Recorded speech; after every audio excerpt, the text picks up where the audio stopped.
Welcome to Mad About Money. I am Maddy Alexander-Grout, and this is the podcast that is all about how we talk and deal with money. I'm here with the lovely Sarah Bryer from Showgirl Coaching, who is going to tell us all about her money story. But first of all, Sarah, lovely to have you. Tell us a little bit about you and what you do. Thank you so much for having me. I'm so excited to be here. Mad About Money is my favourite place, of course. So, of course, I want to be here and talk about my money story. So my business is Showgirl Coaching. I started this mid-pandemic when, loads of great businesses and business ideas started. And I help introverted women with their confidence. So women that might have been told that they have been shy or they, don't feel like they have a voice. A lot of it isn't that. It is about confidence.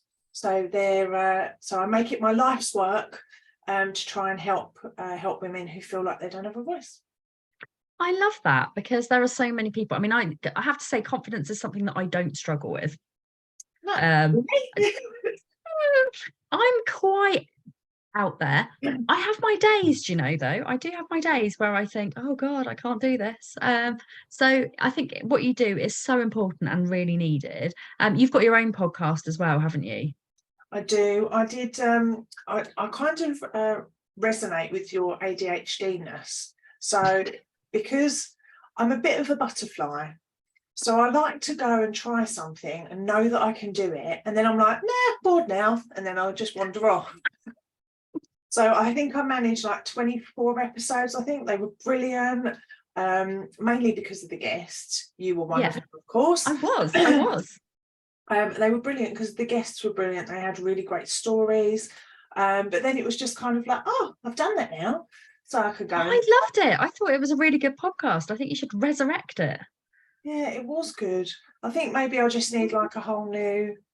I was thinking maybe, this is for another time, but I quite fancy a radio show. Oh, yeah. Something Having like said that. I've actually got some news on that front. Yeah. I have my radio debut on BBC Radio Solent in a couple of weeks. So exciting. Yeah, I'm actually going into the studio to actually be properly on the radio. And they've said if it goes well that they're going to have me back. So I'm like, oh, it's very exciting. You need a regular money slot, don't you? I know. That is my dream. That's a dream. It's going to happen at some point. Anyway, we digress. That's the ADHD in us. But Sarah, I'm going to ask you the question that I ask every single guest. What is your money story? So the money story goes back to, so I'm 41, 42 in a few months. My lucky number. Oh, the meaning of life, apparently. Is it really? Apparently so, yeah. Oh, so 42 might be a good year for me. I think it might be. Every year's a good year, let's be honest. So my money story probably really started when I was about 19, that I started just spending money because I got a job, and back in the day, like banks just threw money at you. Just like, you want some money? You don't really owe much. Hey, have some of that. I started with £100 overdraft and I spent that, but I didn't owe very much. I think I earned, probably less than £1,000 a month. So like 10% of your wages is gone. And then it got bigger, and then they said, Sarah, would you like some more overdraft? And I said, yeah, I've got bars to go to, and I was working in London and all of that. And one thing led to another, and before I knew it, my overdraft was £100 less than I earned every month. And this carried on, and I paid it off, and then I spent it again, and I paid it off, and I spent it again. It was just this real cycle, which eventually, just having a goal, and that's what you talk a lot about, Maddy, like having a goal, which was I wanted to move out and have my own place and all of that. It was kind of the thing that was right, now you've got to do something about it. Yeah. And then I then took myself into something which is not dissimilar to you, this real kind of thrifty money saving. I just went hell for leather on it. So it was using the kind of the websites that were out there at the time, discount codes, this sort of like cashback, I found like little hustles, so like mystery shopping was like a big thing then. And then I started just taking money really, really seriously. And I would start recording everything. So I was like getting a bit obsessive with it. So like I'd earn like 20 quid and a box of Krispy Kremes that day. Good times. And I could definitely sit down and eat a box of Krispy Kremes in one sitting. They are the best donuts ever. it's because they're so light and fluffy. Why And do they have to be so expensive though? oh my God, and they're so good 2 days later even, which is not normal for donuts, is it? No, it makes you worry about what's in them though. I'm not worried. No, my waistline is worried all the time. God, my waistline, my prospective diabetes is worried. Yeah.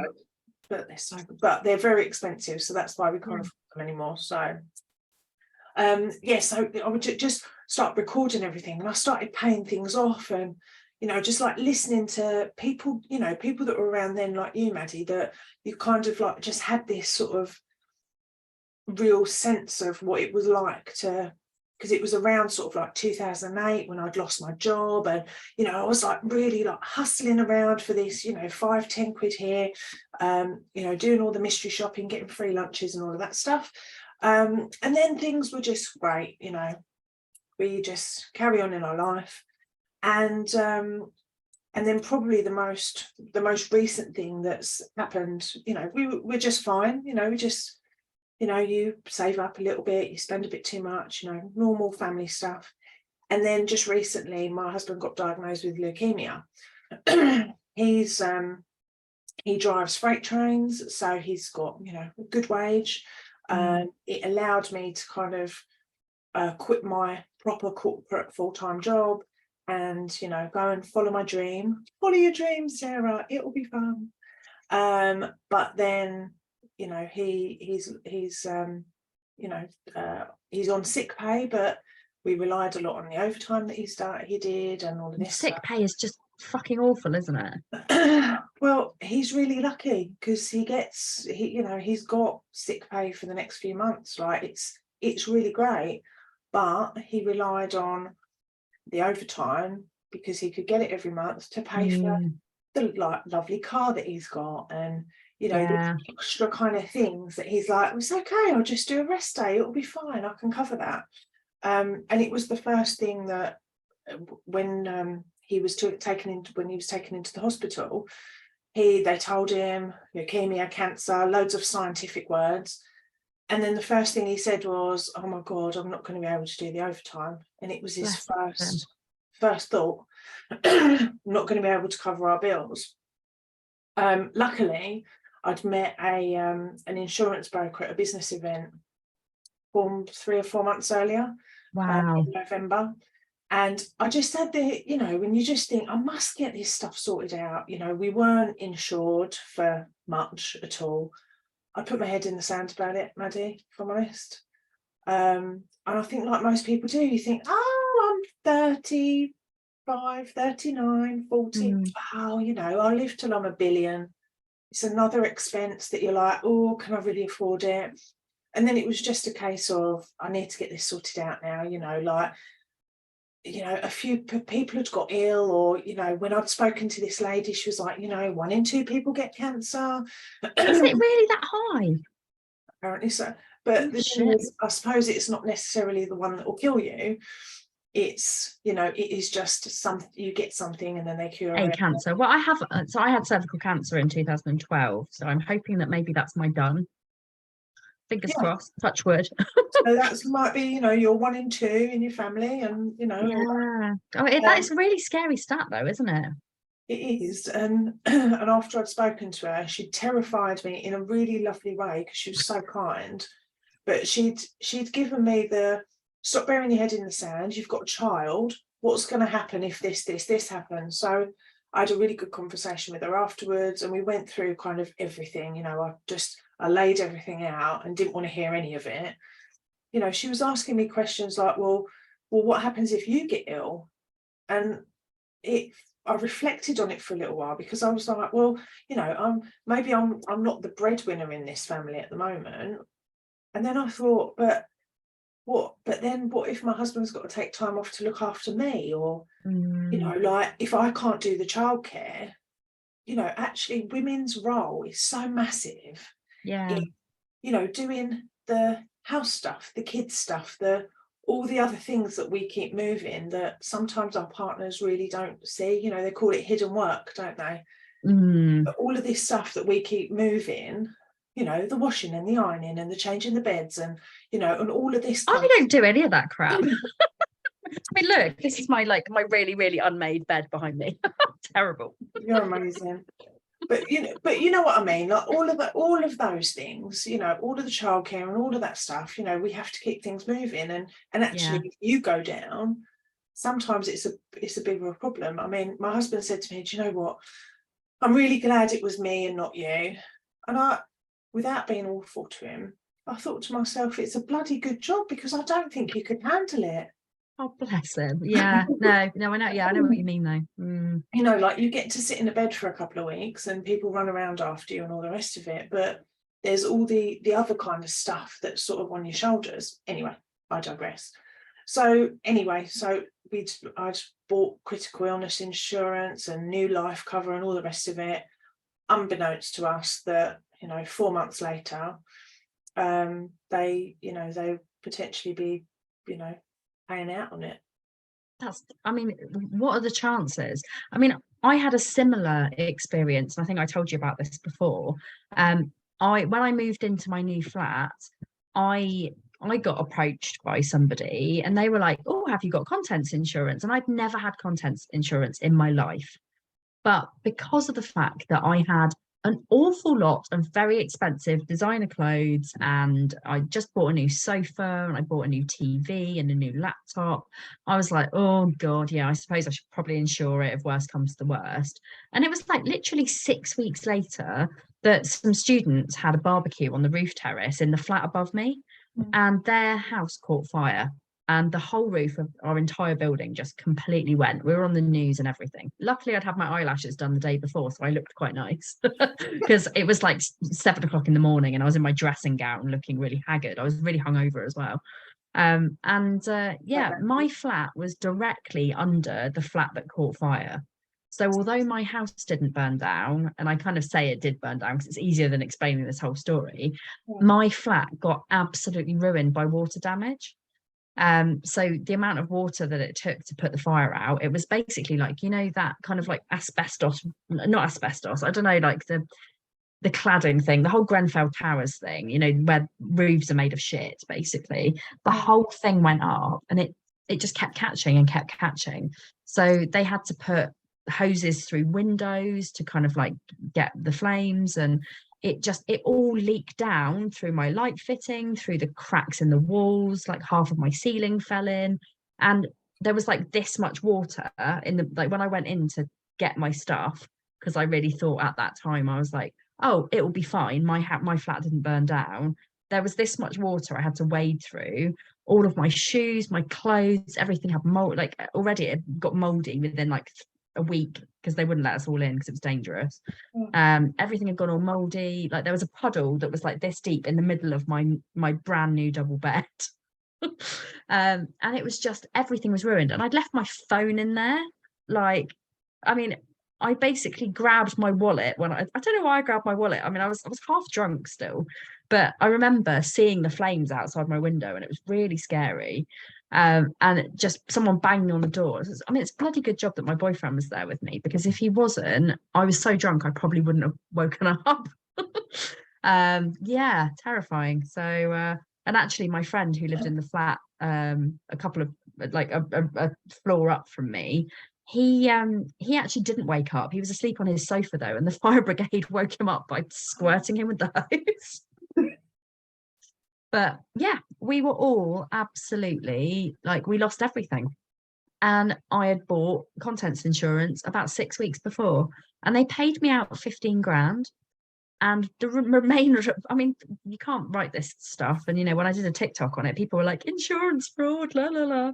I was like, yeah, I was on the news. Like my house, like it wasn't even my house that burnt down. It was someone else's. And I just got the brunt of it. Out. Yeah, I know, right? But I managed to pay off the last of my debts with the 15 grand that I got through the contents insurance.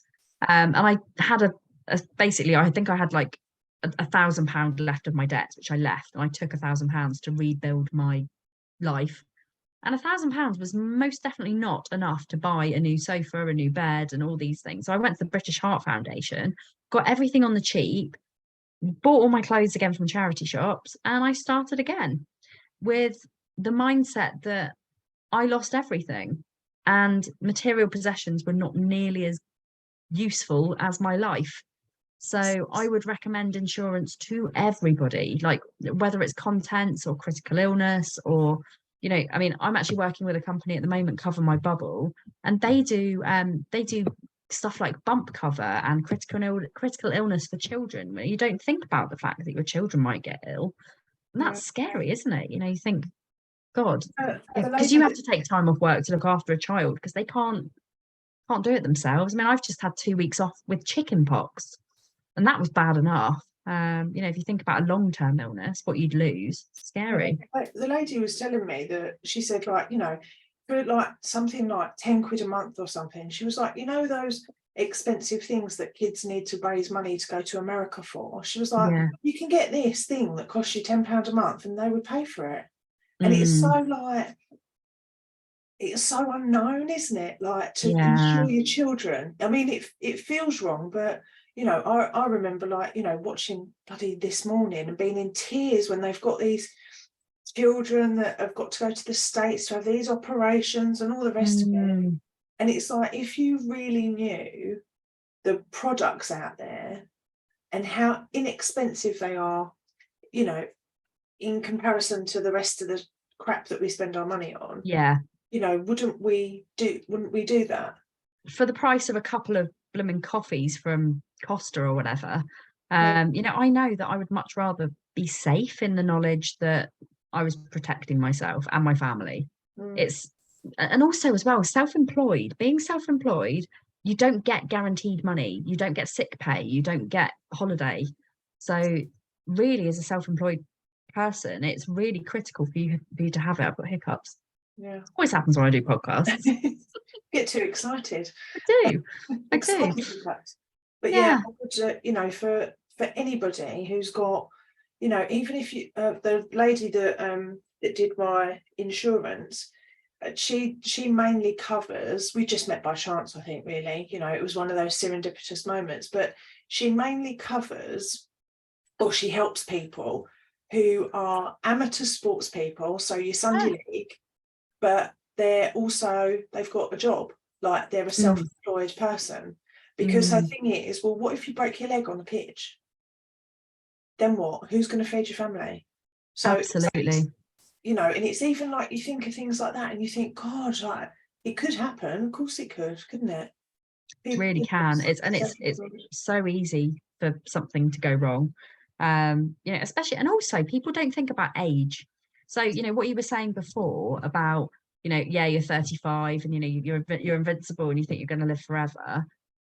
Sadly, nobody lives forever. None of us are invincible. And actually, it's cheaper to insure yourself when you're younger. So if you leave it to when you're older, your premium's going to be more expensive. And also then you're not going to build up any claims or anything like that. So it's much better to do it sooner rather than later. I remember having life insurance when I was like, I don't know, 25, and it was 10 quid a month. And I cancelled it because I didn't understand it.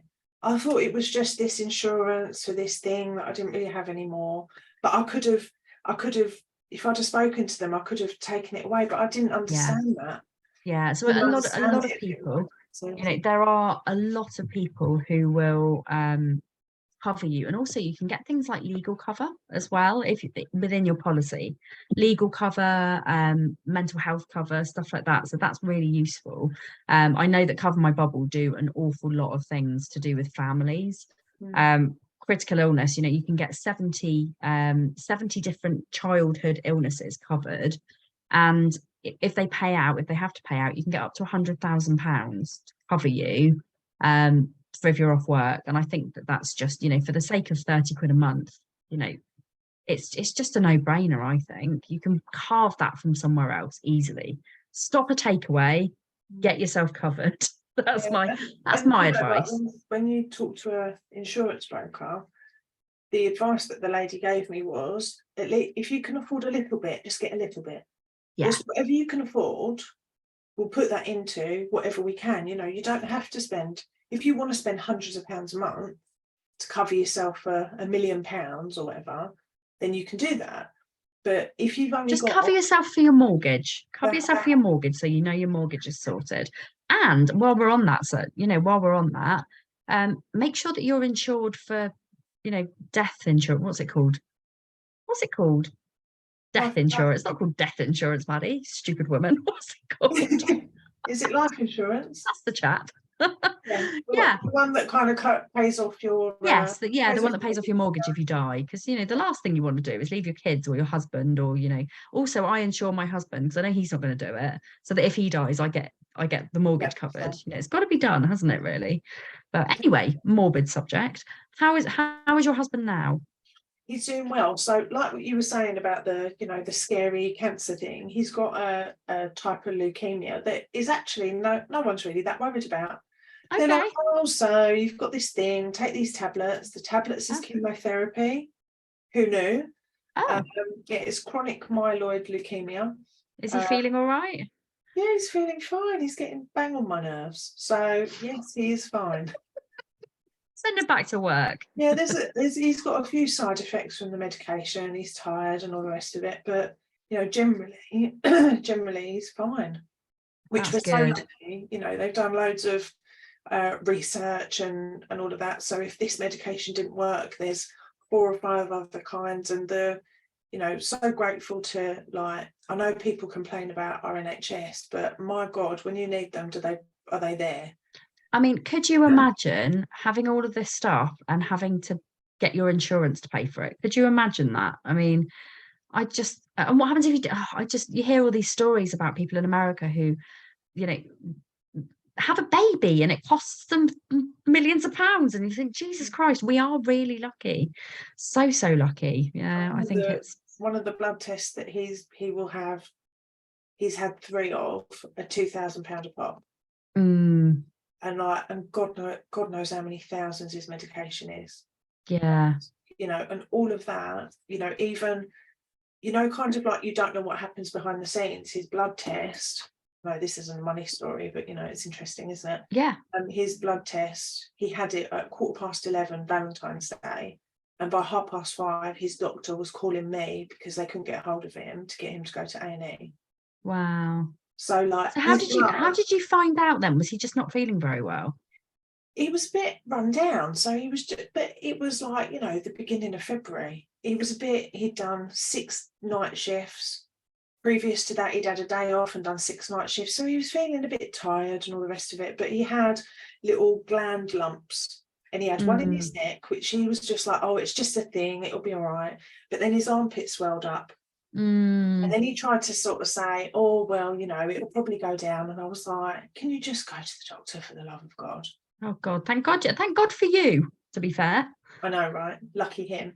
But yeah, and then they did the blood test, and you're supposed to have up to 7,000 white blood cells, and he had 200,000. Oh shit. Yeah. So I mean, I don't really know how big those numbers can get, but yeah, pretty intense. And within 24 hours of him being sent to hospital, he'd had, well, within, I don't know, 18 hours, he'd had his blood test done, he'd had scan done, he'd been told exactly what was wrong with him, what the plan was, how they were going to handle it, and it was just done. They turned up, there was a bit of waiting, but it is what it is. And then they had a plan. And aside from a couple of the bumps in the road, and some of the things could be done better and all of that, but we're just so grateful and so lucky for Yeah. people that turn up every day. Yeah. And we take things for granted in this country. I think, I get free prescriptions because I've got an autoimmune disease. And I think, I've always taken that for granted. Like, I guess until sort of my mother-in-law died before Christmas.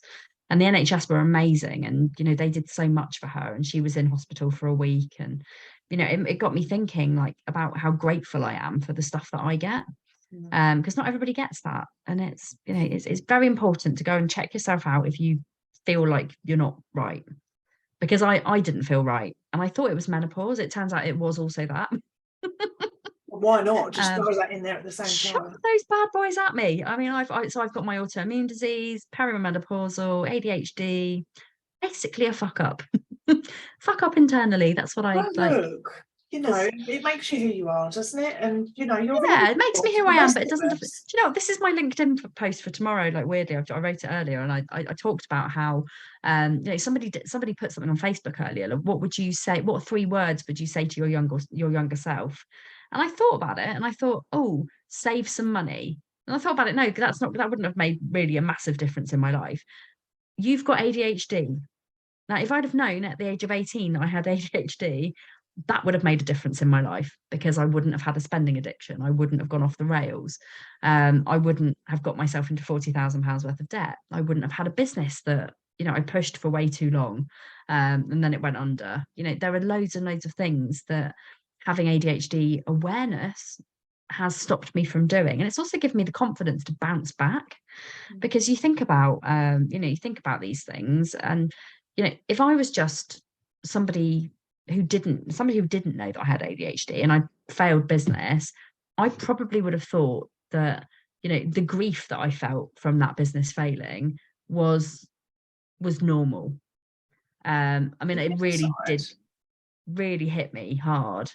But knowing, Maddy, that, is that if you hadn't have gone through that journey, would you be who you are now? no, absolutely not. And that is basically the last line of my LinkedIn post. Yes. It's basically if I hadn't have gone through all that crap, I wouldn't be who I am today. I wouldn't have done the things, and I wouldn't have had those life experiences. And that's actually really important. So, when you're talking to your younger self, do you really need to give your younger self any advice, really, apart from just go and live your life and learn from the experience, right? Yeah. And everything makes us stronger. So you're going to come out of this so much stronger, and more aware, and your husband is going to be fine. I'm saying that Yes, he now. will. No, he will totally be fine. But I think if I had to give myself a bit of advice, Maddy, I would tell myself, you'll never be more beautiful than you are today. Oh, I love that. Because I look at photos of myself when I was younger, and I think I remembered this feeling of not feeling good enough, or not feeling thin enough, tall enough, blah blah blah. And I look back now, and I was never more beautiful than in every day of those photos. I know, but then you can also see that as like by the way, every day is downhill from here. By the way, Treasure you're it. just going to get more minging every single day that you live. And I'm Yeah, like, but then oh, you can afford better creams, lashes, yes, yeah, very, very true. filters. Oh, Filters will come. yeah, I'm not a filter fan, although I do like the eyelash. See, I always use the eyelash filter on TikTok, because I can't be asked to put makeup on. This is what I look like in general everyday life. Yeah. I look much better on TikTok because of the eyelashes. But when I do my eyelashes, I do look the same. So therefore, it's not a filter that is lying. It's just my laziness. But I like Something like that. that. Lashes are brilliant though, aren't they? They are the best. And actually, I'm going to give a shout out to my lash lady. She doesn't do my lashes. I do my own, because it's way cheaper to do your own eyelashes. But Levon Lash, they are individual clusters. You put them on. It takes like literally 10 minutes, and they last for like a week. They're amazing. They're super cheap. And actually, you basically buy a bundle, which is about 25 quid, and it lasts you for about 8 different times, maybe five, maybe between 5 and 8 times. And they're amazing. They're so good. They're so cheap. And also you can get a discount. I think the discount code is MAD20. Check my TikTok. There's loads there. And actually I think I'll do an advert for them in the yeah, so people can see it. Mad About Money adverts. Go and have a look at all the discounts. There's loads of them. And you can join our discount club, shameless plug, for £1 a month, which is insane. And all you need to do is recommend 2 friends, and you will cover your annual subscription. I mean, how does that even work? That is such a crazy deal. I know, It's right? So it fascinating. basically means that you can join the discount club for free if you recommend two friends. And then if they recommend two friends, they get it for free. But not just that, you can recommend it to as many friends as you want and you earn 50p per referral ongoing. So it's not about just about saving money, it's about making money as well. But all you're doing is referring people to a place where they can then save money. Yeah. So you're not just like, telling them to buy some stuff that they're never going to use. No, they buy vouchers and they save money for like basically anywhere that's high street or supermarkets. That's It's amazing. it's really good. It's really good.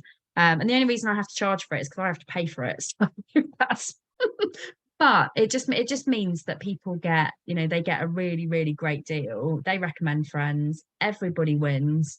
And it's just the more people you recommend, the more money you make and the more money you save. So people save on average about £500 a year, which is really good anyway. And then you can also make that money. So if you recommended 100 people, for example, and they were all paying every single month, you would make that, that 50p per sale. You'd be making 50 quid a month. Happy days. But So all you're sending them to is to try and save them and earn yeah, too. yeah, Not a bad gig, is it? What can you get for a quid these days? fuck all, You can't really. even go to Pound Stretcher and spend a quid. You can't because they're not pound anymore. That really No, pisses me off. even the pound shop, they're like, oh, sorry. Well, it is a pound, but it's two. I know. Pound shops, they should now be called the £3 shops. Yeah, no one Stupid will go people. in. Anyway, so what is next for Sarah? So what is next for Sarah? So I am going to be an expert on Mad About Money. You are. I'm very excited about that. I'm going to be talking confidence and resilience, and hopefully supporting people, not just around their money, but just around how they feel in their life. Not just women too. So men, come and join Showgirl. Any gender, come join us. We're all very open. You're the showgirl, aren't you? And they're the I'm the showgirl. They're the crowd. yeah. No, it's about performance, isn't it? So you put your makeup on or your lashes and you perform, but it's about the confidence that's behind that. Yes, I've got a new course that's almost ready. So that's around resilience. I've got some in-person stuff coming up that I'm doing some collaborations with some lovely other business women, which is great. It's so nice, isn't it, to be like with when we chatted the other week and about the joining the Mad About Money. I'm so excited to have you as one of our experts. Excited to be there. It's really great. It's great for me because I get to meet a whole new bunch of people. Hopefully it's great for them because they get to meet me and have a little bit of a different take on life. But just that collaboration with other business women and other business people, I think is really, it can be lonely when you're on your own sometimes, and just sharing ideas and sitting on someone's floor and sketching out something is just it's sort of, you feel all purposeful again, so Absolutely. so more of that, more collabs. It's all about it, and that's what Mad About Money is going to be, especially like on the business side. So we're not just here to support consumers with their money. We're actually here to help business owners to grow their business, find collaborations, network. We've got our Mad About Money Business Club as well, which is super cheap. It's £29 a month. You can advertise unlimited in the app, and you also get loads of additional visibility stuff. So I'm really excited about having you. Where can people find you? So people can find me on showgirlcoaching.com. I'm on Facebook. I sort of hang about there sometimes. You can find me in the Mad About Money community. Yeah. You can also, I mainly hang out on LinkedIn, so you can come and find me, Sarah Bryer. Come and give us a chat. I do free 30-minute confidence sessions every now and again. I let those come out. And also just a discovery call. So if you're not really sure whether it's for you, I'm not a hard salesperson. I'm just not really like that. But, even if you come, most people, even if they have a call with me, they come away with resources, they come away with kind of ideas on things that they can do. So even if you don't want to work with me, or you can't afford it, I want to work with you. you never know. but even if you do come away with, you know, you're thinking, oh, it's not quite for me, then that's cool. But you get a load of resources that you leave with, because, you know, I want people to be more confident. So do I. So do I. And especially when it comes to money, you know, people, if you're confident with your money, you've got things in control. So anyway, it's been lovely to have you, Sarah. This has been the Mad About Money podcast. If you're watching this on the Mad About Money app, then you obviously know where you are and you're in the right place, which is great. But if you're watching this on YouTube or you're listening to it on Spotify or Apple Music, then head over to madaboutmoneyofficial.co.uk. That's where you can download the app. It's free to download to get all of the information that you need. And it will help you on your money journey, whether you're a consumer or a business owner. We can help all of you. So I've been Maddy Alexander-Grout. I still am Maddy Alexander-Grout, and I probably will be tomorrow as well. But this has been Mad About Money, and we'll see you next time. Bye.